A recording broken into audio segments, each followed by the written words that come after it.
Nang pumasok ako sa banyo, isang kislap sa carpet ang nakaagaw ng aking pansin, isang refleksyon ng sikat ng araw na sumisilip sa mga blinds.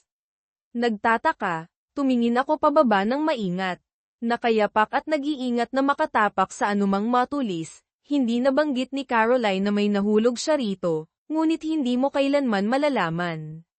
Ang maliit na bilog na foil ay halos nagkukunwari sa kulay ng carpet hanggang sa ibunyag ito sa akin ng liwanag. Yumuko ako at pinulot ito, ang likod mula sa isang peel strip na karaniwang naiiwan kapag itinutulak ang isang tableta. Binaliktad ko ito, napansin ko ang mga marka sa isang panig, tuwi. Ipinapalagay na ang ibig sabihin ay Martes, dahil Miyerkules ngayon, mukhang tableta ito kahapon. Wala akong iniinom na anumang gamot. Ako ay ganap na malusog sa edad na 35, gayon din ang aking asawang si Caroline. Pareho kaming nakapasa kamakailan sa aming taunang physicals nang may napakataas na marka, kaya bakit may pillbacking sa aming banyo? Ilang pang-araw-araw na tableta ang pumasok sa isip, ngunit ang birth control pill ang namumukod-tangi. Nagpa-vasectomy ako 2 taon na ang nakakaraan, pagkatapos ng aming pangalawang anak, kaya ipinapalagay kong hindi na umiinom si Caroline ng pill. Hindi siya nagkakaroon ng problema sa mga pulikat o regla, swerte niya, kaya bakit ang mga tableta? Sandaling naglibot ang aking isip sa madidilim na lugar, naghihinalang may sakit siya na hindi niya binanggit, ngunit naalala ko ang aming malinis na health bills mula sa mga eksaminasyon na ibinahagi namin. Kung narito ang foil, malamang na malapit lang ang mga tableta. Nilak ko ang pinto sa likod ko, nagsimula akong maghanap. Sa kalaunan, natagpuan ko ang mga ito na nakasuksok sa isang kahon ng mga tampon sa ilalim ng ilang aspirin. Ito ang parehong pill strip na ginamit niya bago ang aking operasyon, noong hindi pa kami aktibong nagsisikap na magkaroon ng mga anak. Bakit niya ito sinimulang inumin ulit? Mayroon lamang isang nakababahalang posibilidad, nagkakaroon siya ng pisikal na relasyon sa isang taong maaaring magpabuntis sa kanya. Niloko niya ako. Ako at si Caroline ay magkasama sa loob ng 9 na taon. Katatapos ko lang ng unibersidad at nag-aaral para maging isang engineer habang nagtatrabaho siya bilang isang assistant.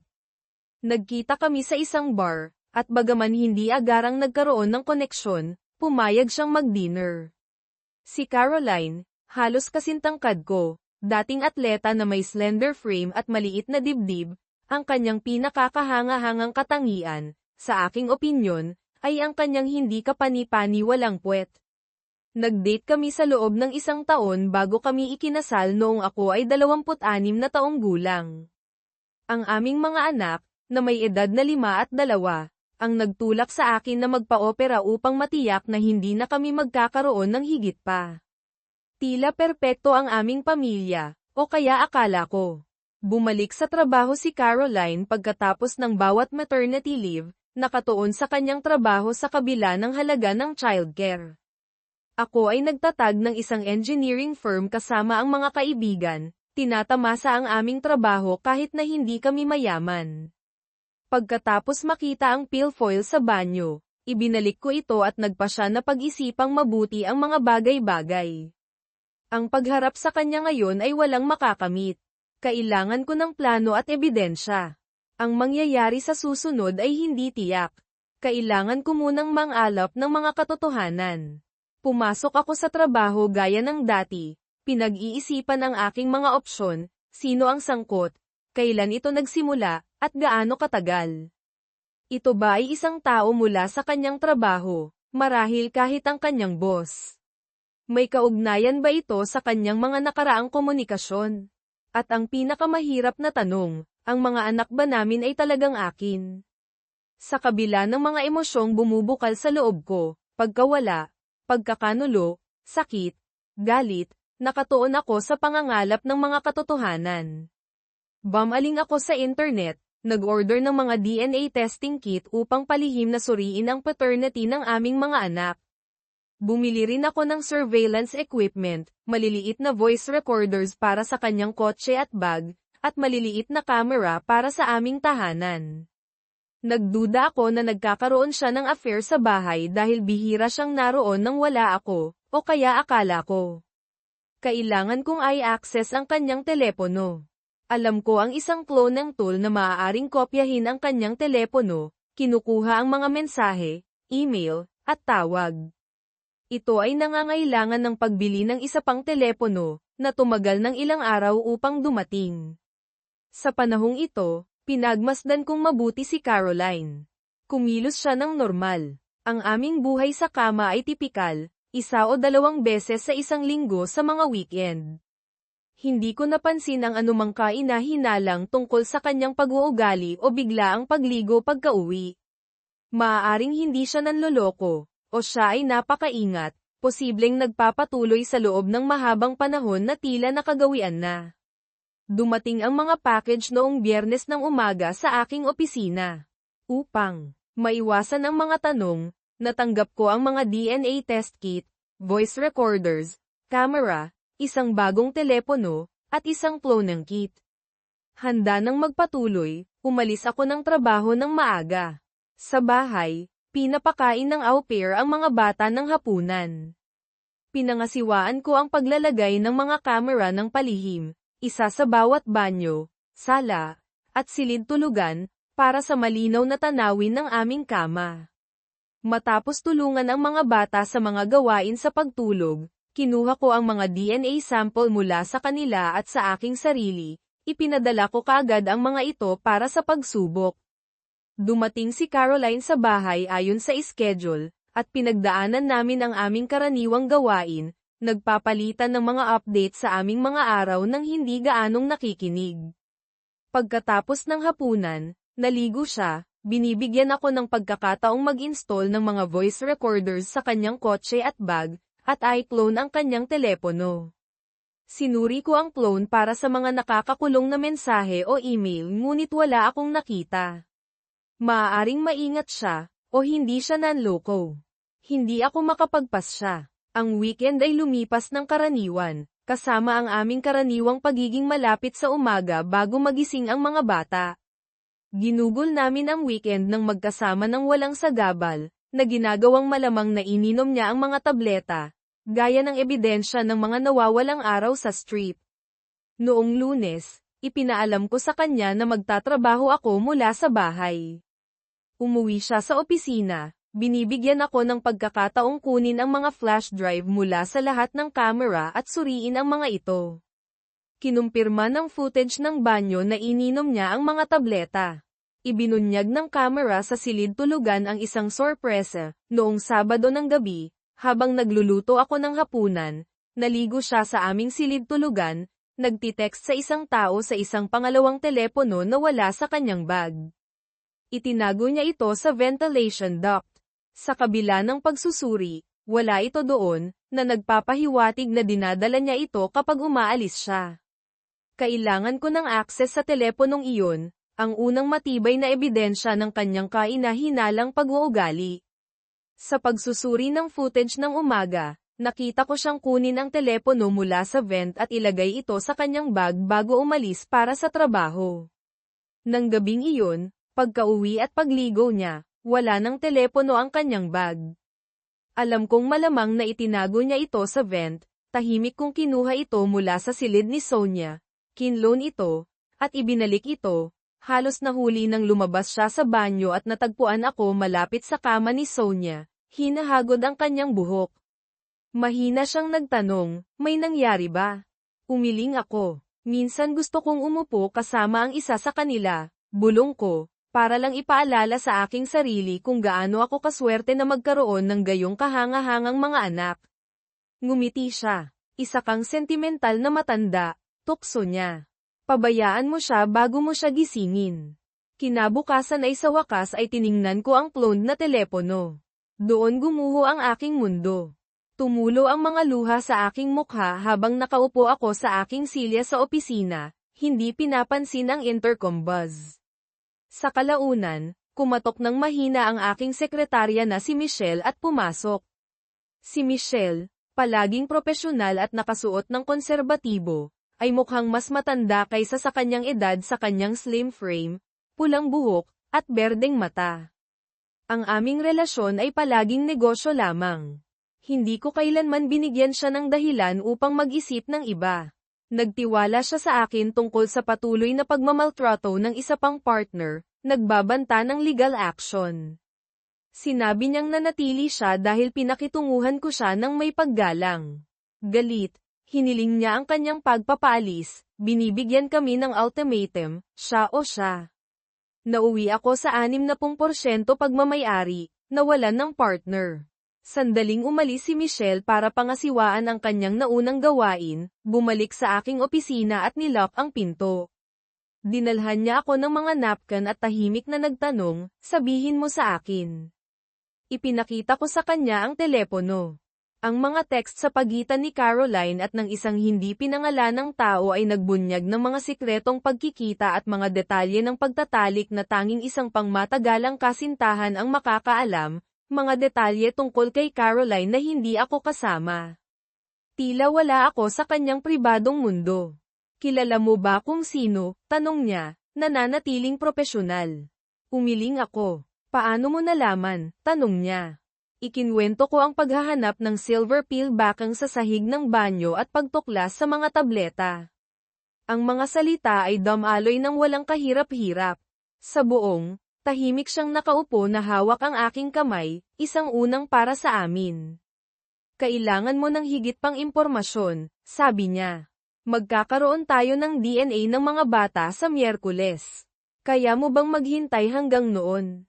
Hindi ko alam, sagot ko. Tumango siya. Kailangan ka ng aming team sa Portland ng Mad Alien, sabi niya, nag-book ng flight para sa akin. Babalik ka sa Huwebes. Hindi ako makapagtuon doon ngayon.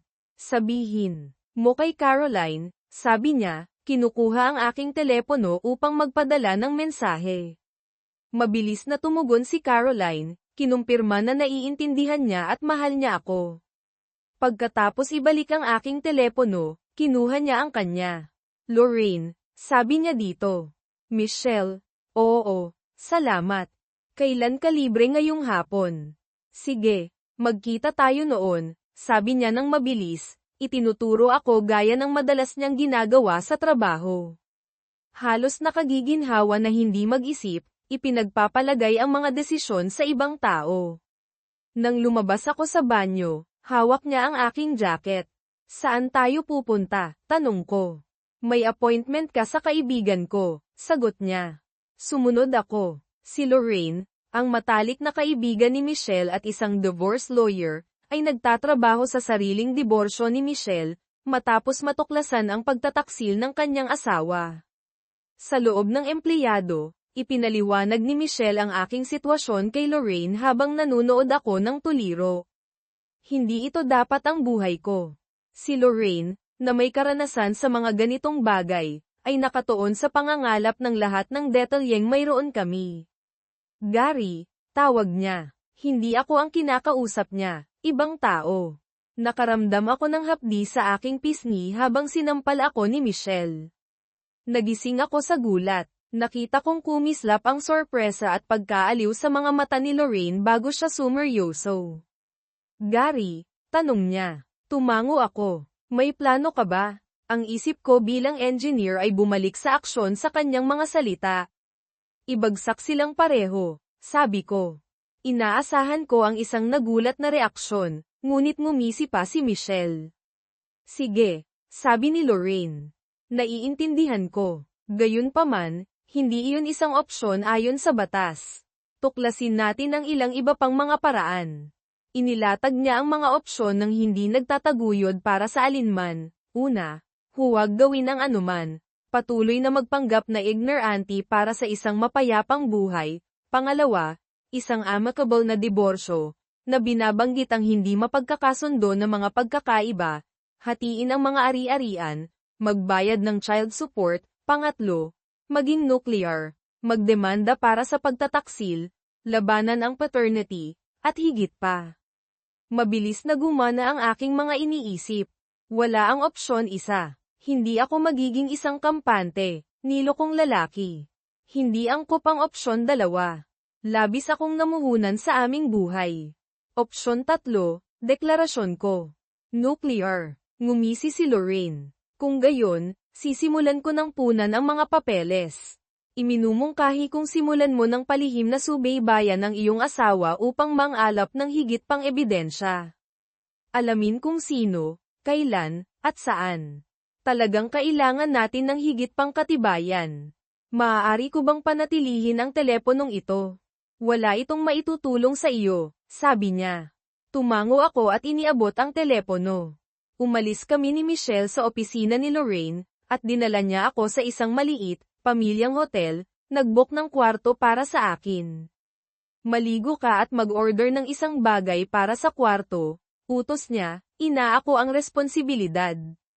Gumalaw ako ng mekanikal. Gumuguho ang aking mundo, nag-order ng room service sa isang kwarto sa hotel na para bang ako ay nasa autopilot. Ito ang tanging paraan upang pamahalaan ang stress. 9 na taon na nawala sa isang iglap. Ang pinakamasakit ay ang aking kamangmangan. Paano ko pinalampas ang lahat? Siya ba ang kanyang boss, ang isa na palagi niyang binabalikan pagkatapos ng bawat anak? Sinabi niyang pinahahalagahan niya ang kanyang trabaho at kalayaan, ngunit isa lamang ba itong dahilan upang mapalapit sa kanyang kasintahan? Tiningnan ko ang minibar. Natukso nang pumasok si Michelle. Huwag mong isipin, babala niya. Kailangan mo ng malinaw na isip upang magplano. Hindi makakatulong ang paglubog sa iyong mga kalungkutan. Plano? Tanong ko nang may kapaitan. Mayroon akong plano, isang mapagmahal na asawa, 2 magagandang anak, at ngayon ito. Ako ay isang nilokong lalaki na may hindi tiyak na paternity. Wasak ang aking buhay. At gusto mong magplano ako. Pinag-aralan niya ako saglit, pagkatapos ay tiningnan ang kanyang relo. Sige, sabi niya nang mabilis, puro negosyo. Tapos na ang PT party. Alalahanin ang lahat ng hadlang na kinaharap natin sa pagsisimula ng ating kumpanya. Gumuho rin ang mga plano noon. Ano ang kinalaman nito sa mga numero? Diin niya. Hindi ko alam, sagot ko. Marami. Mayroong panahon na nawala sa patent office ang aming aplikasyon, at tinalo pa rin namin ang Headingley. Sa ibang pagkakataon, sinubukan ng bangko na i-foreclose kami ng maaga, sa ilalim ng presyon. Sige, putol niya. Sa lahat ng mga panahong iyon, kailan ka umupo at sumuko? Iba noon. Bakit? Tanong niya. Ano ang pagkakaiba? Noong panahong iyon, mayroon akong ipinaglalaban, paliwanag ko, isang pamilyang umaasa sa akin. Ngayon ay mayroon kang pamilya, itinuro niya, isang mas malaki. 141 katao at ang kanilang mga pamilya ay umaasa sa iyo upang pangasiwaan ito. Wala sa iyong mga partner ang makakapagpanatili ng kumpanya tulad ng kaya mo. Kung kukuha siya ng kalahati, maaari niyang ibenta sa pinakamataas na bidder, at maaaring kunin ng Headingley ang lahat. Iyon ba ang gusto mo? Tinitigan ko siya, napagtanto na tama siya. Hindi ko hahayaang mawala ang lahat ng pinaghirapan ko. Kailangan kong tiyakin ang kinabukasan ng aking pamilya, kahit na hindi tiyak ang aking relasyon kay Caroline. Sa bagong determinasyon, umupo ako kasama si Michelle at nagsimulang magplano. Ang pagtiyak sa kinabukasan ng kumpanya at kapakanan ng aking pamilya ay naging prioridad ko sa sandaling iyon. Pinalitan ng kailanman ang kalituhan, at nakaramdam ako ng matibay. Napansin ni Michelle ang pagbabago sa aking ugali at tumango ng may pag-aproba. Iyan ang gari na kailangan ko ngayon, sabi niya, isang taong nagpaplano para sa hinaharap. Ginugol namin ang gabi sa pag-iistratehiya kung paano tiyakin ang kinabukasan ng kumpanya.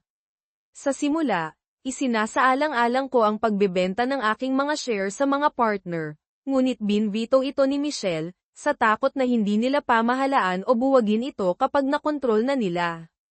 Upang mapanatili ang awtoridad, pinili naming magtatag ng isang offshore trust kung saan ibebenta ko ang kumpanya sa halaga ng merkado at mananatili bilang CEO sa isang nominal na sweldo, na protektado mula sa lokal na jurisdiksyon. Ginawa akong isang paper millionaire ng hakbang na ito kapag naisagawa na. Plano ko rin na i-liquidate ang aking 401k at gamitin ang home equity. Ang bahay, na binili lamang sa aking pangalan noong hindi pa nagtatrabaho si Caroline, ay nangangailangan ng muling pagsusuri.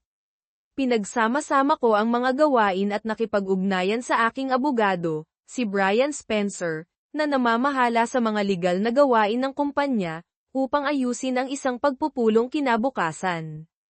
Pagkaalis ni Michelle, nakatulog ako ng mahimbing at nagising sa mensahe ni Caroline na nagtatanong tungkol sa aking biglaang pag-alis. Tiniyak ko sa kanya ang aking pagbabalik sa Huwebes ngunit pinigil ang pagmamahal. Dumating si Michelle ng maaga kinabukasan, at pagkatapos maligo, nag-almusal kami sa kalapit na diner. Sa kabila ng aking kaguluhan, nakatuon ako sa mga praktikal na hakbang pasulong. Ipinabatid ni Michelle sa akin na may pagpupulong si Brian na magagamit sa alas 10, iminumungkahi na bisitahin muna namin ang bangko upang i-access ang aking 401k at home equity bago makipagkita sa kanya. Nakikita ko ang benepisyo ng pagsasama-sama ng aking mga pananalapi, sabi ko, ngunit hindi ba magkakaroon pa rin ng talaan ng aking mga ari-arian? Hindi ba ako maaaring utusan ng korte na hatiin ang mga ito sa kanya? Kung mayroon ka pa rin sa kanila, ngumisi si Michelle.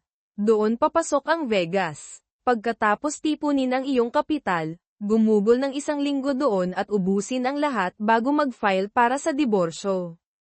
Sa ganitong paraan, sa korte, lalabas kang broke, malaki ang utang.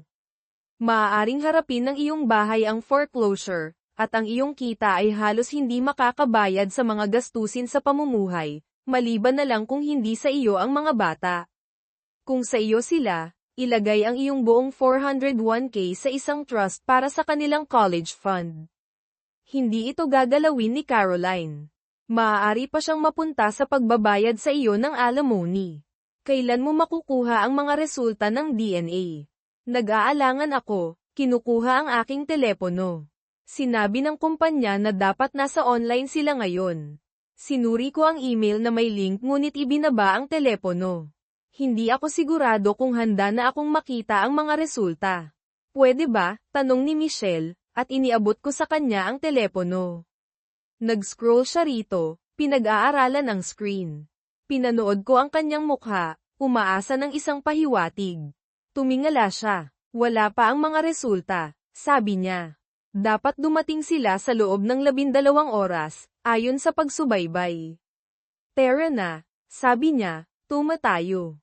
Dapat bukas ang bangko. Mabilis na napunta ang pagpapalaya ng equity mula sa bahay at pag-cash out ng aking 401k.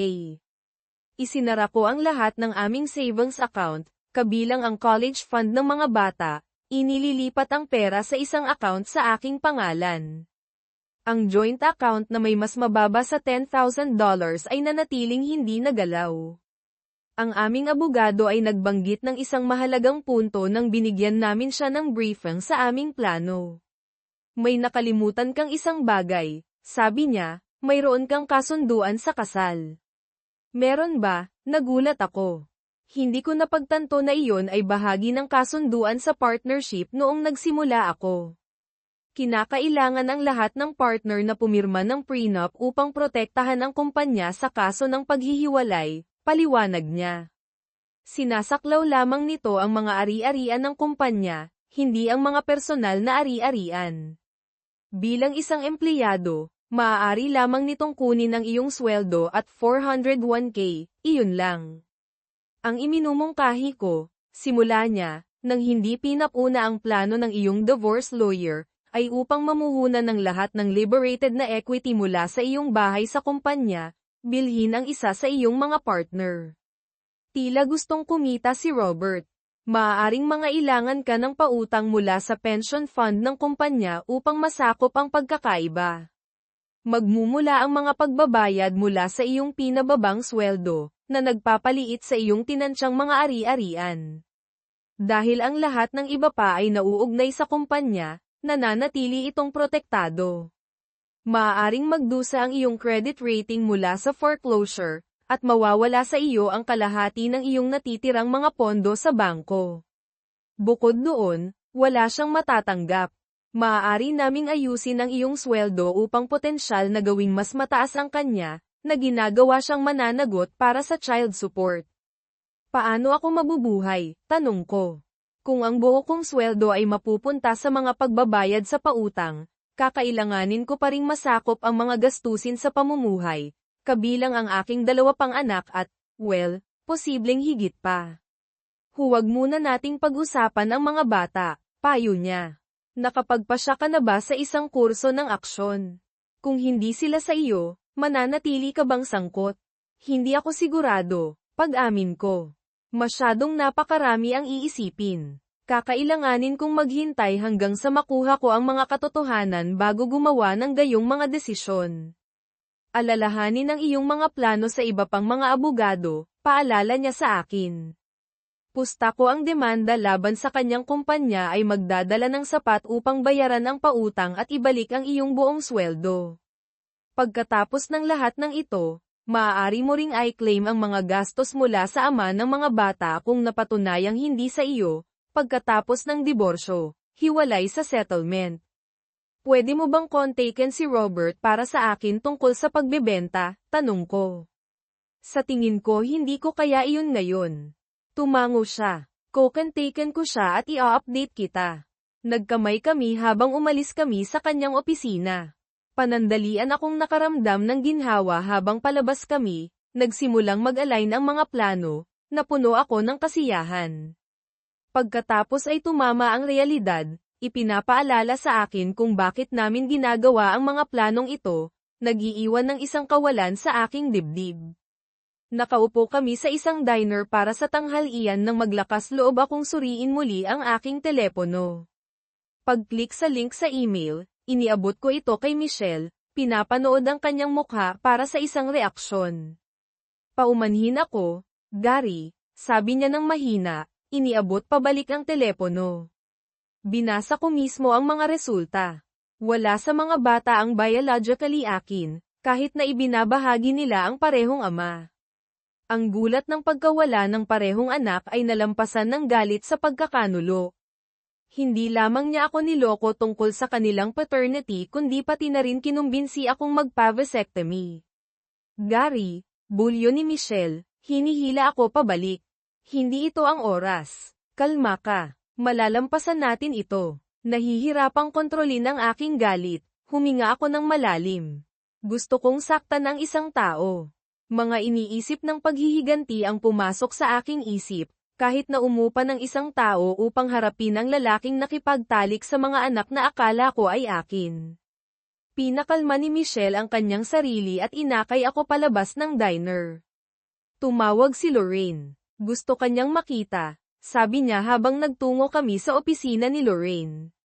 Lorraine ay tila seryoso nang pumasok kami. Mayroon akong paunang ulat mula sa isang pribadong investigador, sabi niya. May bisita si Caroline kagabi. Isang lalaki ang nagpalipas ng gabi sa bahay mo. May mga kamera ako sa bahay, sabi ko.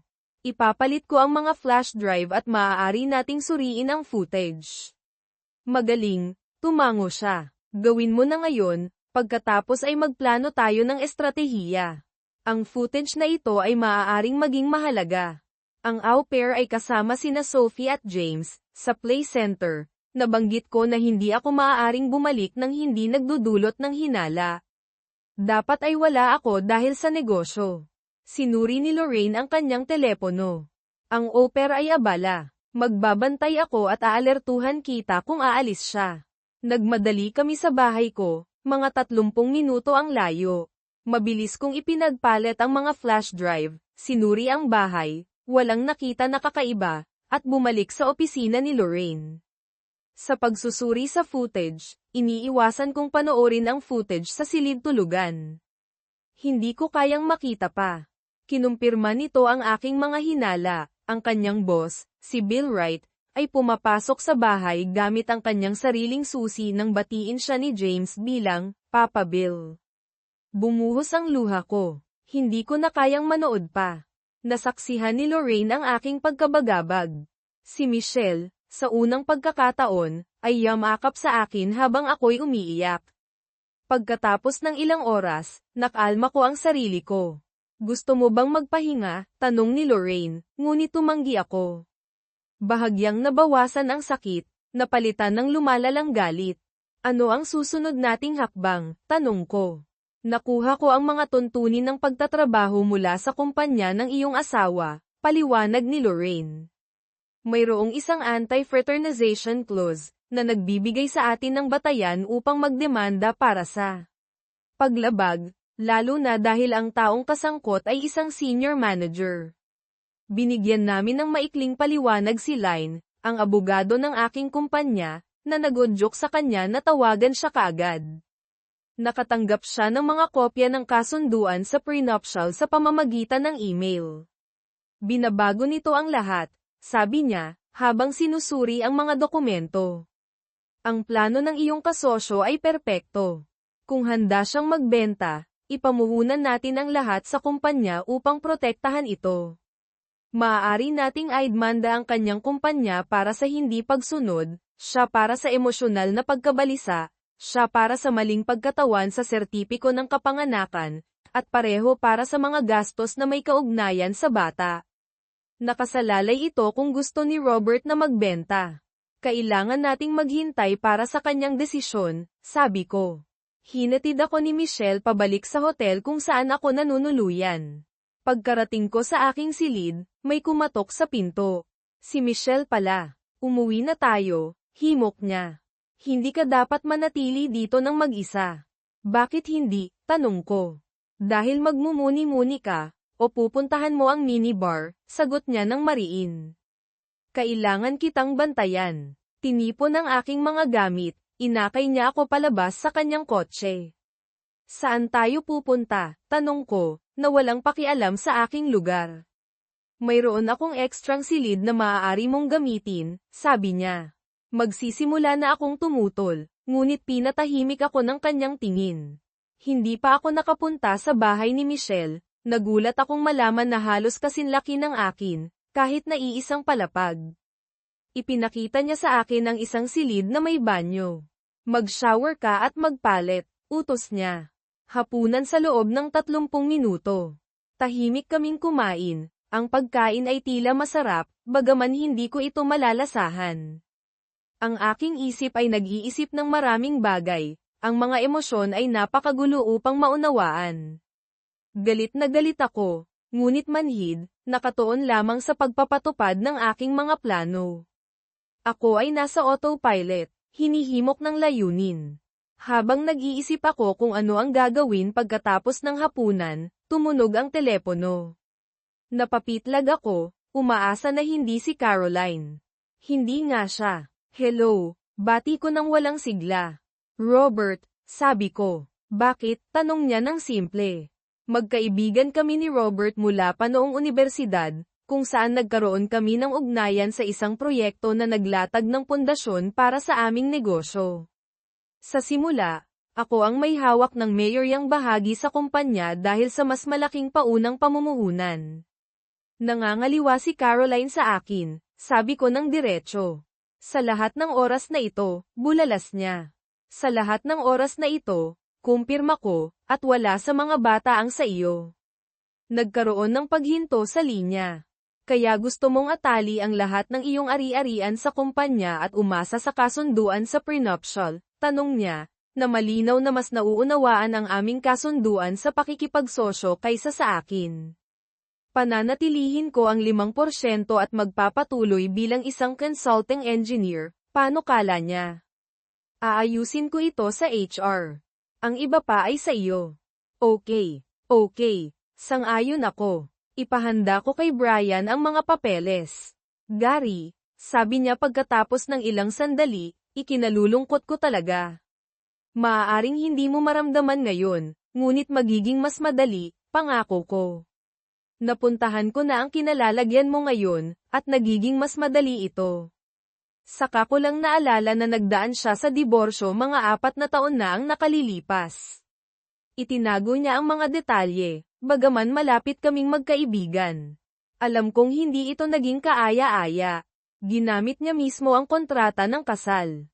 Kinabukasan, ginaisang ako ni Michelle ng isang tasa ng kape. Umuwi na tayo, sabi niya. Marami pa tayong gagawin. Una, binisita namin si Brian Spencer, ang abogado ng kumpanya, na naghanda na ng lahat ng kinakailangang dokumento para sa pagbili kay Robert. Ang transaksyon ay nakumpleto ng mabilis sa loob ng 30 minuto. Nilikid ako ang lahat, ang aking equity sa bahay, savings, at 401k. Nakakuha rin ako ng pautang laban sa plano ng pensiyon ng kumpanya para sa natitirang halaga. Sa papel, may utang na akong halos $1,000,000. Halos kalahati ang nabawas sa aking sweldo dahil sa mga kaltas. Sunod, pumunta kami sa opisina ni Lorraine.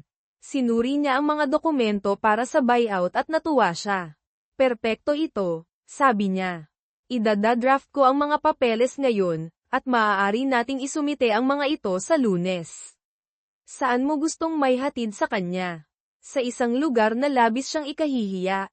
Kung magagawa natin ito sa isang Super Bowl billboard, malugod kong babayaran ito, sagot ko. Tumawa si Lorraine.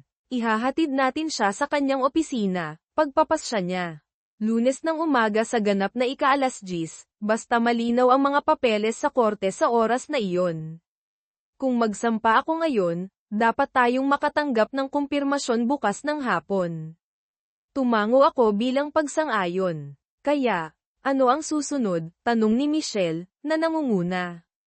Mayroon pa tayong 2 hinto bago ka bumalik sa opisina at magpanggap na.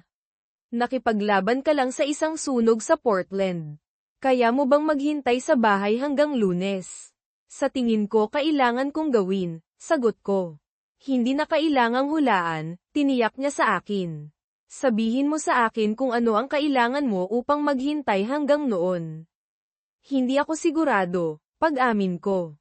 Mayroon bang magandang balita? Ngiti niya. Umuwi na tayo. Nakakagulat, huminto kami sa medical center kung saan ako nagpatingin at nagpasuri na hindi ako magkakaroon ng anak. Bakit tayo nandito? Tanong ko.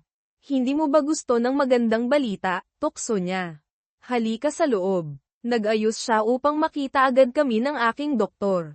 Sinulyapan ko si Michelle, na nanatili habang pumapasok ako sa silid ng konsultasyon.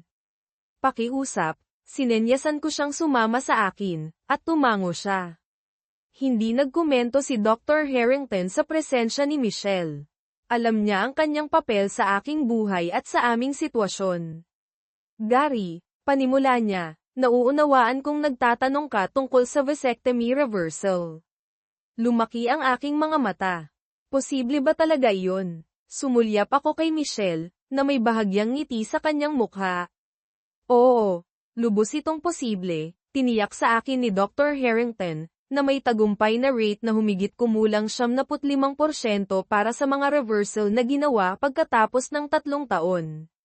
Bagaman nagsasangkot ito ng mas mahabang operasyon sa ilalim ng general anesthesia, ngunit malamang na makapagkaanak ka muli. Bumuhos ang luha sa aking mga mata. Napuno ako ng pag-asa sa posibilidad na maging isang ama muli. Nauunawaan kong marami itong dapat tanggapin, pagpapatuloy ni Dr. Harrington, na nag-aabot sa akin ng impormasyon tungkol sa pamamaraan at mga gastos nito, na nagpapansin na hindi ito sakop ng insurance. Kung magpasya kang magpatuloy, maaari nating i-schedule ang mga pagsusuri. Salamat, Doktor, sabi ni Michelle, na kinukuha ang mga papeles. Makikipag-ugnayan kami. Tumayo siya, at sumunod ako sa kanya palabas ng klinika. Sapat na bang magandang balita ito para sa iyo? Tanong niya ng mahina, na nakangiti sa akin. Walang pag-aatubili kong niyakap siya, nakadarama ng pasasalamat. Salamat, bulong ko sa kanyang buhok, pagkatapos ay mabilis na umatras. Pasensya na. Okay lang, Gary, tiniyak niya sa akin ng mahinahon. Habang sumasakay kami sa kanyang kotse, sinabi niya, isang hinto pa, pagkatapos ay babalik na tayo sa opisina. Paminsan-minsan kong binibisita ang bahay ni Bill Way sa paglipas ng mga taon, habang nagtatrabaho si Caroline para sa kanya. Siya at ang kanyang asawa, si Stephanie, ay nakatira sa isang gated community sa labas lamang ng lungsod, kung saan nag-host din sila ng mga corporate event. Nang dumating kami ni Michelle, Inaasahan kami ni Stephanie at malugod kaming tinanggap sa loob ng walang pag-aatubili. Inakay niya kami sa isang silid na tila opisina ni Bill, itinuro ang mga upuan, at nagsimula na. Paano kita matutulungan? Tanong ni Stephanie, na direktang nagsasalita sa akin. Nahirapan akong hanapin ang aking boses bago tuluyang itanong, alam mo ba? Malungkot na bumantong hininga si Stephanie. Hindi. Pag-amin niya. Naghihinala ako, ngunit wala akong katibayan. Wala akong mahanap na konkreto upang dalhin sa isang abogado. Kung meron ako, kukunin ko sa kanya ang lahat ng meron siya. Sumali ka sa club, bulong ni Michelle sa kanyang hininga. Nais malaman ni Stephanie kung mayroon akong ebidensya, at tumango ako. Katunayan na wala sa aking mga anak ang sa akin, sabi ko, na humihina ang aking boses. Dinamdam ako ng emosyon, at nag-alok si Stephanie ng kanyang pakikiramay. Ibinahagi niya ang kanyang sariling mga hinala tungkol kay Bill at Caroline sa paglipas ng mga taon, ngunit ang kanyang mga pagsisikap na alamin ang katotohanan ay naging walang kabuluhan. Nagpahayag siya ng panghihinayang sa hindi pagkilos ng mas maaga kung sigurado siya. Ano ang gagawin mo ngayon? Tanong niya, na nagtataka tungkol sa aking mga susunod na hakbang. Nag-isip ako kung ibubunyag ko ang aking mga plano sa asawa ni Bill, hindi sigurado kung ipapaalam niya sa kanyang pagbabalik. Sa huli, napagpasyahan ko na gusto kong magulat siya tulad ng nangyari sa akin. Ang tunay na tanong ay, ano ang gagawin mo? Sagot ko. Naunawaan ni Stephanie at hindi ako sinisi sa aking pag-iingat. Humingi siya ng rekomendasyon para sa isang abogado sa diborsyo, at binigyan siya ni Michelle ng isang business card. Salamat, sabi ni Stephanie, na kinukuha ang card. Sapat na ba ang isang linggo? Tumango ako. Dapat ayos na, sagot ko. Mahusay, sabi niya, natuma tayo. Malinaw na natatapos na ang aming pagpupulong. Niyakap ako sandali ni Stephanie at hinalikan ang aking pisngi. Ikinalulungkot ko talaga, ulit niya. Alagaan mo siya, sabi niya kay Michelle, na bahagyang napangiwi sa mapagmahal na kilos. Mas karapat dapat siya sa ginawa ng babaeng iyon sa kanya. Bumalik kami sa opisina, at ginugol ko ang buong araw sa pagtatapos ng aking mga gawain mula sa Portland. Sa pagtatapos ng araw, umuwi ako. Kumatok si Michelle sa aking pinto sa kanyang karaniwang oras, sumilip, at binanggit na aalis na siya para sa araw, na bumalik sa kanyang karaniwang propesyonal na ugali. Ang kanyang pagbabalik sa dating anyo ay nag-iwan sa akin ng pakiramdam na nag-iisa. Nakaramdam ako ng lumalaking koneksyon, ngunit marahil ay nasa isip ko lamang ito. Nagpaalam ako sa kanya ng magandang gabi, nagpapasalamat sa kanyang tulong. Nagtrabaho ako hanggang hating gabi sa opisina, na naghahabol ng maraming bagay. Sa bandang 8 p.m., nag-message si Caroline na nagtatanong kung kailan ako uuwi. Tinansya ko ang 1 o 2 oras pa, na ipinapaliwanag ang pangangailangang tapusin ang mga bagay pagkatapos ng biyahe. Inaasahan niyang tulog na siya noon, na nagpapahayag ng pagmamahal na may mga halik muli. Hindi ko kayang sumagot, itinulak ko ang trabaho hanggang halos 11 p.m., umaasa na tulog na siya pagdating ko upang bawasan ang pakikipag-ugnayan. Madilim ang bahay pagbalik ko, tila normal. Sinilip ko sina Sonia at James, na parehong mahimbing na natutulog. Nag-uumapaw ang mga emosyon, at nagtago ako sa banyo upang hindi ako makita ni Caroline na umiyak sa mga batang hindi akin. Ang pagpapasya sa kanilang kapalaran ay nananatiling hindi nalulutas. Sa kabila ng walang legal na obligasyon, nanatili ang aking pagmamahal sa kanila. Paano ko sila pababayaan kaagad pagkatapos? Sila ang aking pagmamalaki at kagalakan. Ngayon, sila ay nakatayo bilang mga paalala ng pagtataksil ni Caroline. Nagpasyahan akong maghintay, hindi sigurado kung paano maaaring mangyari ang mga pangyayari. Nahihirapang matulog, nagising ako at wala na si Caroline. Inaalagaan ng housekeeper ang mga bata, at dumilim ang aking mga iniisip. Alam ba niya na hindi sila akin? Napaisip ako na maaaring kasabwat siya sa pangangalo niya ni Caroline. Pagdating ng Lunes, nangako ako na titiyakin ang mga kahihinatnan para sa kanyang mga aksyon bilang isang au pair, na tinitiyak na hindi na siya gagana sa tungkuling iyon muli. Sandali, ano ang ginagawa ko? Ibinubuhos ang aking galit sa isang taong may maliit na pagkakataon ng isang positibong resulta. Ito ay isang lose-lose na sitwasyon, pangangatwiran ko. Maaaring isinapanganib niya ang kanyang trabaho o umalis kung sinabi niya sa akin. Gayunpaman, malinaw na nagmamalasakit siya sa aming mga anak, na inaalagaan niya mula pa bago ipinanganak si Sonia. Marahil ay mali ang aking galit. Pumunta ako sa trabaho. Nandyan na si Michelle, buong pagkapropesyonal, na parang hindi nangyari ang mga nakaraang araw. Inalis niya ang aking schedule para sa marketing, sabi niya. Umupo ako, at dinala niya ang aming mga kape sa umaga, isang first para sa kanya. Marketing, tanong ko. Kailan pa ako nasangkot dyan? Ngumiti siya, isang kakaibang nakakaginhawang tanawin. Kailangan natin ng isang diskarte, paliwanag niya. Ang huling bahagi ng plano ni Lauren. Naguguluhan, tanong ko, anong plano? Kailangan nating maging publiko, giit ni Michelle. Sabihin sa lahat ang kanyang mga kaibigan, pamilya, mga grupo sa simbahan, lahat ng nakakakilala sa kanya tungkol sa kung sino talaga siya at kung ano ang kanyang nagawa. Magmumukha akong masama, protesta ko.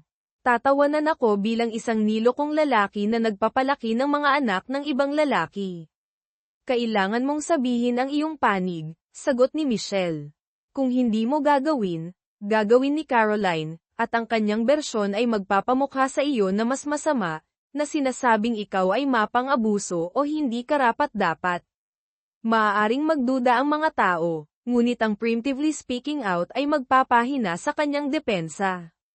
Kinolekta ni Michelle ang isang media package na may katibayan ng pangangalo niya ni Caroline kabilang ang ulat ng isang pribadong investigador, isang DNA test na nagpapatunay na hindi ako ang ama ng aking 2 anak at mga video mula sa aking bahay kabilang ang isa na nagpapakita kay James na binabati si Bill at iba pa mula sa mga lugar na hindi ko nakita at hindi ko gustong makita.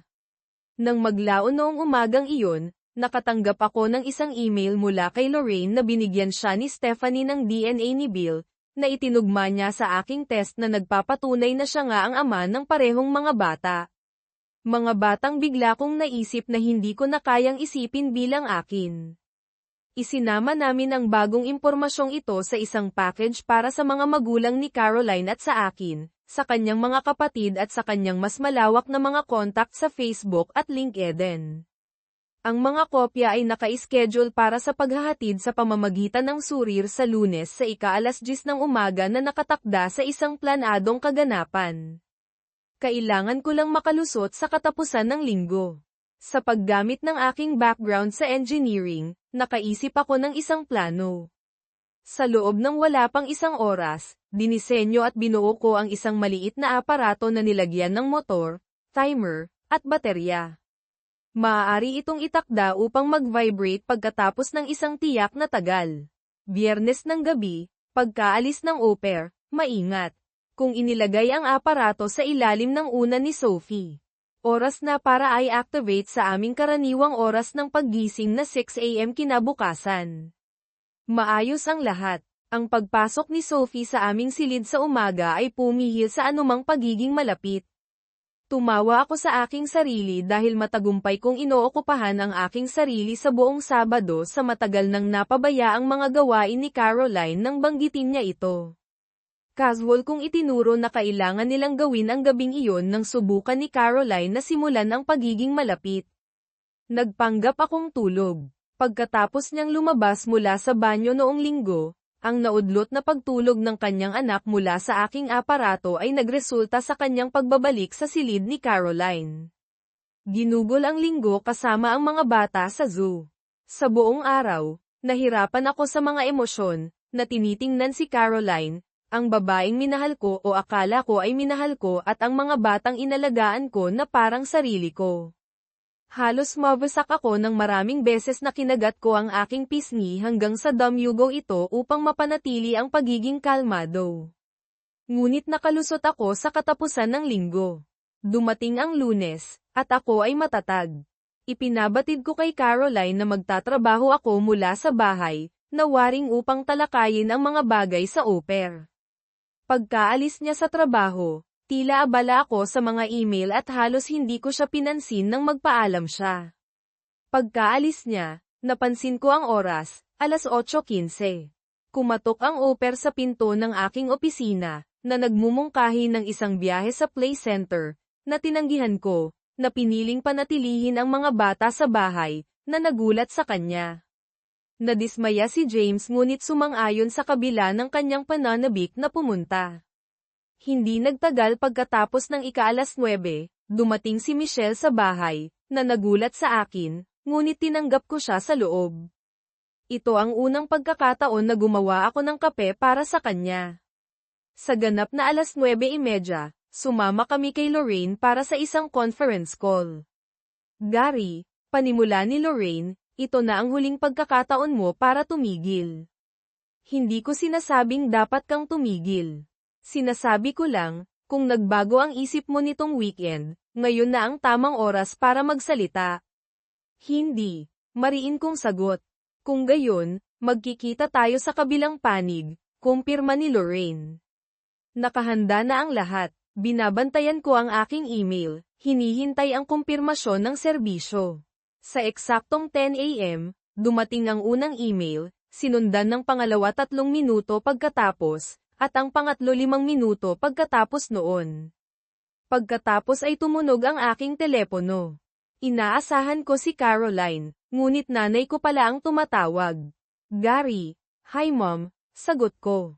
Anong nangyayari? Tanong niya. Nabasa mo ba ang package na ipinadala ko? Tanong ko. Oo, kung gayon, alam mo na rin ang alam ko, sabi ko.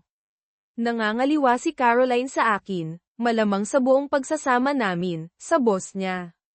Hindi ko mga anak ang mga bata. Hihiwalayan ko siya. Gary, hindi mo pwede, hindi. Mom, kailangan kong magtrabaho. May iba pa akong tawag, tinapos ko ang tawag ngunit tumunog agad ulit ito, si Caroline naman ang tumatawag. Gary, hindi ko sinagot, hinihintay ko siyang magpatuloy. Kailangan nating mag-usap, sabi niya. Nanatili akong tahimik, pauwi na ako. Pagkatapos nito, ibinaba niya ang telepono. Paparating na si Caroline, ipinaalam ko kay Michelle. Lalabas muna ako, alok niya. Gusto ko siyang hilingan na manatili, ngunit hindi ko mahanap ang mga salita. Tiningnan ko na lang siya. Tawagan mo ako, sabi niya, kapag alam mo na ang nangyayari. At umalis siya. Mga 20 minuto pagkatapos, dumating si Caroline sa bahay. Narinig ko ang kotse niya na huminto sa labas. Hindi na siya nag-abalang pumasok sa garahe. Hindi sigurado kung ano ang aasahan, naghintay ako habang naglalakad siya papasok sa bahay at sa aking opisina, umuupo sa tapat ko. Gary, hindi interesado, pinutol ko siya. Actually, hindi interesante, pagtatama ko. Hindi ko man lang gust, hindi, singit ko. Ayokong marinig kahit isang salita mula sa'yo. Sinungaling ka sa akin sa loob ng 9 na taon. Hindi ko mga anak ang kahit isa sa mga bata. Kinumbinsi mo akong magpa-vasectomy habang nagpipils ka pa para makapagpatuloy ka kay Bill. Lumaki ang mga mata niya sa mga salita ko. Kaya hindi, Caroline, patuloy ko. Wala akong pakialam kung ano ang sasabihin mo. Ang card ng abogado ko ay nasa package na natanggap mo noong sinerve ka. Kung mayroon kang iniisip na dapat kong malaman, kausapin mo siya. Paano na ang mga bata? Tanong niya. Anong mga bata? Sagot ko. Wala akong mga anak, at kung nakasalalay lang sa'yo, hindi ako magkakaroon. Maaari kong itanong kung bakit mo ito ginawa sa akin, ngunit ayokong makarinig ng isa pang kasinungalingan. Hindi ako interesado sa iyong mga dahilan, pagbibigay katwiran, o rason. Gusto kong matapos na ito, para mailigtas ko ang natitira sa buhay ko at makausad. Tinawag ko ang au pair papasok sa kwarto.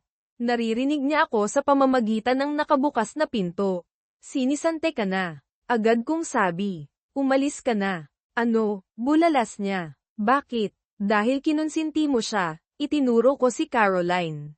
Alam mong may affair siya sa boss niya, at hindi ko alam kung alam mo na hindi ko mga anak ang mga bata, pero siguradong alam mo ang nangyayari. Mayroon akong video evidence ng pag-uusap ninyo tungkol sa mga bata kasama si Bill. Lumayas ka, Gary, singit ni Caroline, hindi mo siya pwedeng sisantihin. Ako ang nagpapasahod sa kanya. Tumingin ang au pair kay Caroline nang may pasasalamat.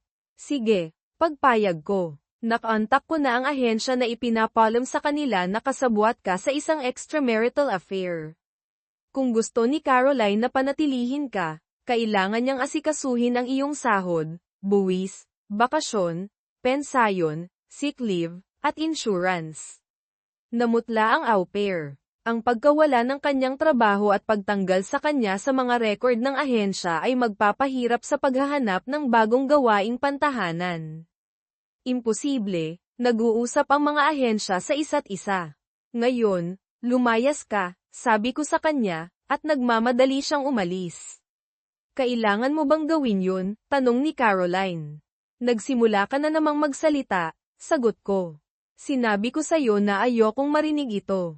Ang gusto ko ay kunin mo ang mga gamit mo, dalhin mo ang mga anak mo, at umalis sa bahay ko. Bahay ko rin ito, giit niya. Ayon sa mga dokumento, hindi, putol ko. Nakarehistro ito sa pangalan ko lang hanggang sasabihin ng korte. Lumayas ka. Nagulat siya sa malakas kong boses. Pumasok si James sa kwarto. Mommy, sabi niya. Nalaglag si Sonia. Si Caroline, na may gulat na ekspresyon at mga luhang umaagos sa kanyang mukha, ay tumayo at naglakad papunta sa kanyang anak na babae. Isinara ko ang pinto ng aking opisina at nanatili sa loob habang nag-iimpake siya. Ilang minuto pagkatapos, bumalik siya, hawak si Sonia. Magpapalam ka ba kay Sonia? Hindi sa ganitong paraan, sabi ko. Hindi ko siya anak, at hindi ko siya anak. Dalhin mo sila kay Papa Bill at hayaan mo siyang alagaan ang kanyang mga anak. Wala silang kinalaman sa akin, Gary. Lumayas ka. Narinig ko ang pagsara ng pintuan sa harap, at ilang minuto pagkatapos, humandar ang kotse niya.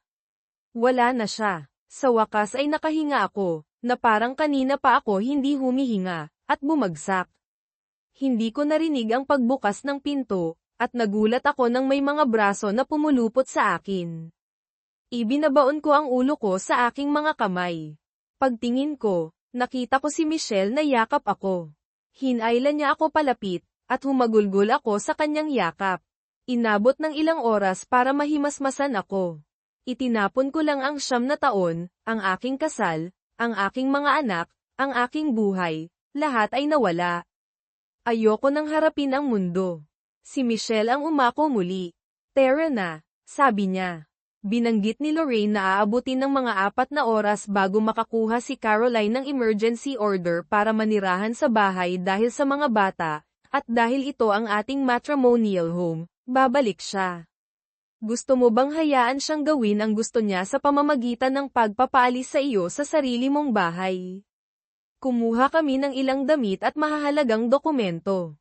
Kailangan kong alamin kung saan ako titira, ngunit isinakay namin ang kotse ko at pagkatapos ang kotse ni Michelle ng aking mga gamit, at umalis. Una, huminto kami sa opisina kung saan ako sinerve. Nang maglaon noong araw na iyon, tumawag si Lorraine para i-update ako sa mga paglilitis. Hindi lamang nagkaroon ng isang order na nagbibigay kay Caroline ng pansamantalang paninirahan sa bahay, ngunit pati na rin ang isang restraining order na nagbabawal sa akin na lumapit sa loob ng 100 metro nito. Kung kailangan kong kumuha ng kahit ano, kailangan kong ischedule ito sa abogado ni Caroline sa sarili kong gastos. Naguguluhan sa sitwasyon, natagpuan ko ang aking sarili na inilipat sa ekstrang kwarto ni Michelle. Ang aking mga damit ay nasa kanyang closet, at ang lahat ng aking mga dokumento ay maayos na nakaayos sa kanyang mga kabinet sa opisina. 1 linggo na ang nakalipas mula nang maghain si Caroline ng diborsyo. Magtatrabaho ako sa araw, pagkatapos ay babalik kasama si Michelle sa kanyang bahay para sa mga pagkain at pagtulog. Sa umaga, dadalhan niya ako ng kape, maghahanda ng almusal, at sabay kaming mag-commute sa opisina. Ang aming interaksyon ay hindi nagbago, nanatili siyang mahigpit na propesyonal, maliban sa isang nakakaaliw na yakap sa aking unang pagkasira sa bahay. Bihira ang mga ngiti dahil sa sitwasyon. Lunes ng umaga, nakipagkita kami sa mga abogado mula sa employer ni Caroline at Bill. Hindi malinaw sa akin ang mga detalye, ngunit tila naghain kami ng isang claim para sa isang halaga na hindi kayang bayaran ng kumpanya, sa kabila ng pagkakaroon ng insurance na nakatakda sa $1,000,000. Ang kanilang mga abogado ay seryoso. Si Lorraine, ang aking abogado, ay tila nalulugod. Ano ang susunod na hakbang? Tanong ng kanilang abogado. Sumagot si Lorraine, agad at permanenteng pagpapaalis sa senior member na may pagkawala ng mga benepisyo sa pensayon, kasama ang pagpapanatili kay Caroline sa staff sa loob ng 3 taon na may payout na $1.5 million. Hindi ako nakinig sa kanilang talakayan. Sa kalaunan, sumang-ayon sila sa mga tuntunin, kahit na ang aking bahagi ay nabawasan sa $750,000, makakatulong ito upang ayusin ang ilan sa aking utang sa pondo ng pensayon ng kumpanya. Ang pagbabayad ay susunod sa pagkumpleto ng diborsyo, sabi ni Lorraine. Tumango sila bilang pag-unawa, patuloy na sinamahan kami ni Lorraine, at sa kasunod na pagpupulong kasama ang mga abogado ni Bill WRI, umalis ako sa kanilang opisina na $500,000 na mas mayaman. Ngayon ay mayroon na akong sapat upang ganap na bayaran ang pautang sa pensayon at mapanatili ang isang maliit na reserba para pagkatapos ng diborsyo. Ang aking huling pagpupulong noong araw na iyon ay kasama ang mga abogado ni Caroline. Naroon siya ngunit iniiwasang tumingin sa akin nang pumasok ako. Si Michelle at Lorraine ay nasa tabi ko. Ang mga financial claim sa petisyon ng diborsyo ay napakalaki, panimula ng abogado ni Caroline. Ang iyong kliyente, bilang CEO at majority shareholder ng isang kumpanya na nagkakahalaga ng humigit kumulang $20 milyon, hindi pa banggitin ang mga asset, savings. Pahintulutan mo akong makagambala, singit ni Lorraine, na nagtatanghal ng mga papeles. Ayon sa kasunduang prenuptial na nilagdaan ng lahat ng partido, ang kumpanya ay hindi nahahati sa diborsyo. Ang aking kliyente ay gumawa kamakailan ng isang malaking karagdagang pamumuhunan sa isa pang kumpanya, na nauubos ang karamihan sa kanyang mga savings, 401k, at home equity. Humiram din siya mula sa pondo ng pensayon ng kumpanya. Dahil sa pautang na ito, nabawasan ang kanyang sahod. Kumikita na siya ngayon ng mas mababa kaysa sa iyong kliyente, at hihingi ako ng pansamantalang suporta habang nagpapatatag siya. Paano na ang mga bata? Tanong ng abogado. Sumagot si Lorraine, ang ebidensya ng DNA ay nagpapatunay na hindi niya mga anak ang mga batang ito. Pinalsipikan niya ang mga talaan ng kapanganakan upang fraudulently na pangalanan ang aking kliyente bilang ama. Bukod pa rito, naghahabol kami ng mga damages para sa pagpilit sa kanya sa surgical sterilization sa ilalim ng maling pagkama. Maaaring tanggapin ng iyong kliyente ang mga tuntunin ng diborsyo tulad ng dati, umalis sa bahay ng mag-asawa, at tumanggap ng kalahati ng joint account na kasalukuyang nagkakahalaga ng $9,443.15. Sinuri ng abogado ang mga dokumento, pagkatapos ay sumulyap kay Caroline at sa wakas sa akin. Gary, please, pakiusap niya. 9 na taon, sabi ko. 9 na taon, araw-araw, sinungaling ka sa akin. Walang anumang masasabi mo na gusto kong marinig. Tumingin si Caroline sa kanyang abogado at tumango. Nilagdaan niya ang mga papeles.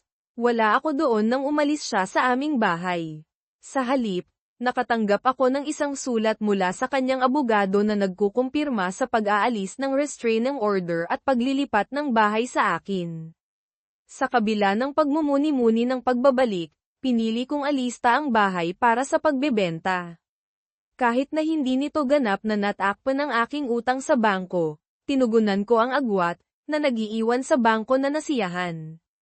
2 buwan na ang lumipas, at naninirahan pa rin ako sa ekstrang kwarto ni Michelle. Kasunod ng aming diborsyo, bumalik si Caroline sa kanyang mga magulang.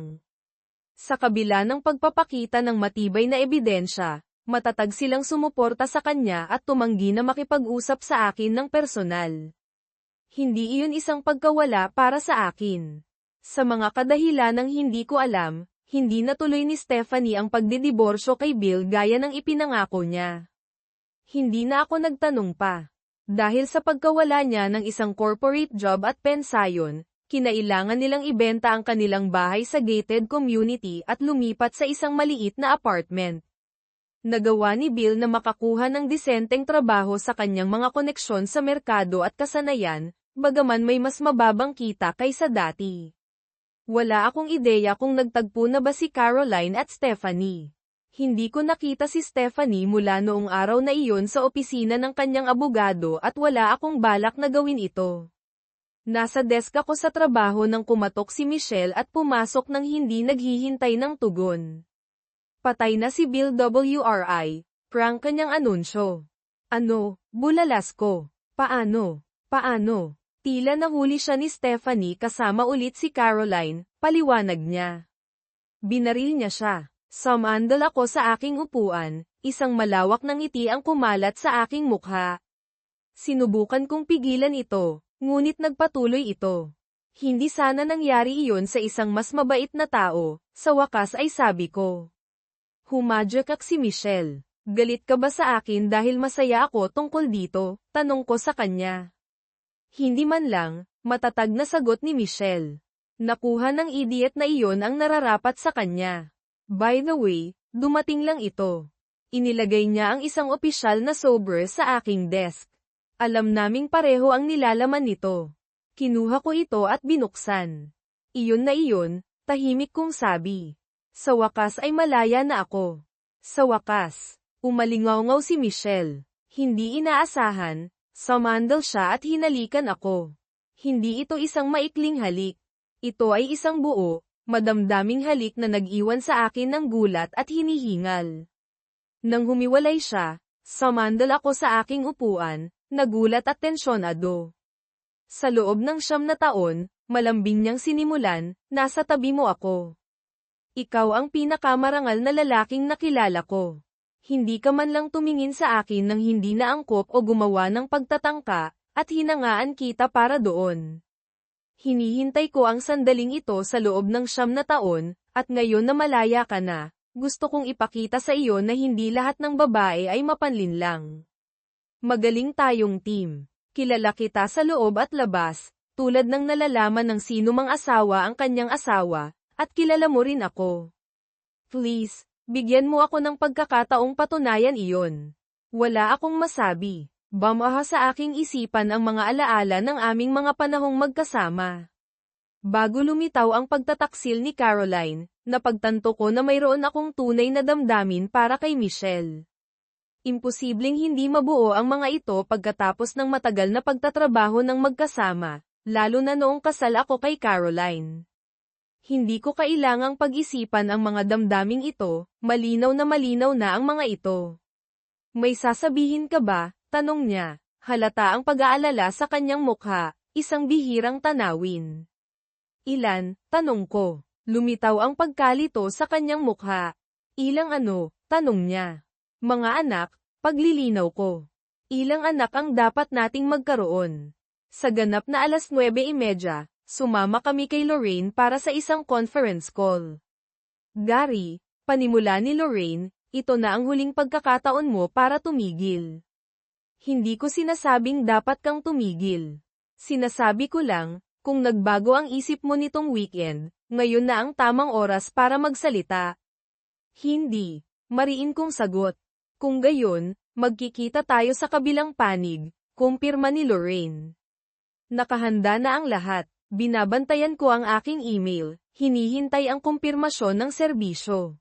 Sa eksaktong 10 AM, dumating ang unang email, sinundan ng pangalawa 3 minuto pagkatapos, at ang pangatlo 5 minuto pagkatapos noon. Pagkatapos ay tumunog ang aking telepono. Inaasahan ko si Caroline, ngunit nanay ko pala ang tumatawag. Gary, "Hi mom," sagot ko. "Anong nangyayari?" tanong niya. "Nabasa mo ba ang package na ipinadala ko?" tanong ko.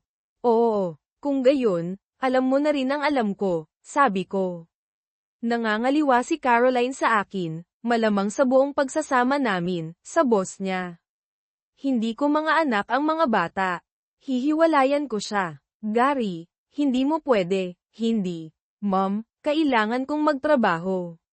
May iba pa akong tawag, tinapos ko ang tawag ngunit tumunog agad ulit ito, si Caroline naman ang tumatawag.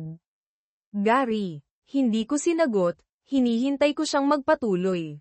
"Kailangan nating mag-usap," sabi niya. Nanatili akong tahimik, pauwi na ako. Pagkatapos nito, ibinaba niya ang telepono. Paparating na si Caroline, ipinaalam ko kay Michelle. "Lalabas muna ako," alok niya. Gusto ko siyang hilinggan na manatili, ngunit hindi ko mahanap ang mga salita.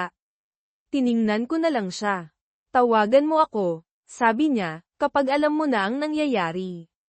At umalis siya. Mga 20 minuto pagkatapos, dumating si Caroline sa bahay. Narinig ko ang kotse niya na huminto sa labas. Hindi na siya nag-abalang pumasok sa garahe. Hindi sigurado kung ano ang aasahan, naghintay ako habang naglalakad siya papasok sa bahay at sa aking opisina, umuupo sa tapat ko. "Gary." Hindi interesado, pinutol ko siya. "Actually, hindi interesante," pagtatama ko. "Hindi ko man lang gust, hindi," singit ko. "Ayokong marinig kahit isang salita mula sayo. Sinungaling ka sa akin sa loob ng 9 na taon. Hindi ko mga anak ang kahit isa sa mga bata. Kinumbinsi mo akong magpa-vasectomy habang nagpipills ka pa para makapagpatuloy ka kay Bill." Lumaki ang mga mata niya sa mga salita ko. "Kaya hindi, Caroline," patuloy ko. "Wala ako